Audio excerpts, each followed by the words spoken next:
बुंनोसै दा जोंनि बेयाव माइनाव फोरबोआ फुंगा 52 जाफैबाय फैयै फैयै दा बेबायदियैनो बोसोरफ्रामबो जोङो ब्रह्म धर्मनि नेमजों आरो बाथौनि नेमजों ब्रह्मफोरा आहुति होयो बा जग्य होयो बाथौफ्रा आरज गाबो बेफोरबायदिनो फुंनिफ्रायनो गाबोन अखानायब्लानो माने फुजाखौ जों आरम्भ खालामगोन बा जागोन ओमफ्राय हांख्राय जानाय बहुद आलासिफोर फैगोन मेथाइ खनगिरि आरो बिबाजै ग्रुप बा बाजै ग्रुप बादायलायनायाव बाहागो लागोन गाबोननि दिननिफ्रायनो मोनाबिलि 6टा बाजिनिफ्रायनो आरो लोगोसे जोंहा जायफोर आरज गाबगोन फुङाव बेबो मोनाबिलियाव बिसोरबो बिथांमोनाबो फैफिनना आरो खालामफैबावगोन फुं मोनाबिलि बेफोरबायदि आरम्भ जागोन जोंनि बे माइनाव फोरबोआव बरा बाजार फिल्डआव गासै रायजो राजाखौ बयबो गाजा गोमजा फैनानै जोंनि बे माइनाव फोरबोखौ जाहाथे नायफैनानै मदद खालामफैयो बेखिनिखौनो बुंनाय जाहैबाय सानबासिम हाबाफारि लादों बे सानबाखौ गोसोबायदि फैनानै बेरायफैनो हागोन जानो हागौ बोथोराबो मोजां जागोन आंनि आन्दाज आरो माने फुजाया जोंनि माइनाव फोरबोआ मोजाङैनो जाना थांगोन गासै आइ आफाफोरा बिदा फंबायफ्रा फैनानै माने जाक जमक फैदो नायफैदो खावलायबाय जों फुजानि जानानै जोंना सेसापानि आन्चलिक माइनाव फोरबो आफादा फैयै फैयै जोंना 52थि जाबाय खुंगा 52थि जाबाय बेवहाय जों गाबोननिफ्रायनो फुंनि 8 रिंगानिफ्राय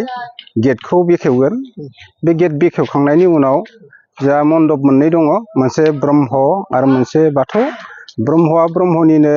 नेम खान्थिजों महाजयग होनाय जागोन आरो बाथौआ बाथौनि नेमखान्थि आरजजों बाथौखौ बेखेवनाय जागोन आरो जौसाङाव मा हाबाफारि लागोन जौसाङाव जोङो बेलासिनि 3 रिंगानिफ्राय खेराइ ख्रिस्टि मोसानाय आफाद लादों जौसां बेखेवखांनायनि उनाव बिनि उनाव जों मोनाबिलियाव लकेलनिनो आइजो बिहामजो ग्रुप डेन्स कम्पिटिसन लादों बियो सोलिगोन 18 अक्ट'सिम दा बेखिनिखौ जों हाबाफारि लागासिनो दं आरो 18 तारिखनि मोनायाव 18 तारिखनि मोनायाव जोंना कामेस्वर बर' बिथां आरो फुंबिलि बसुमतारी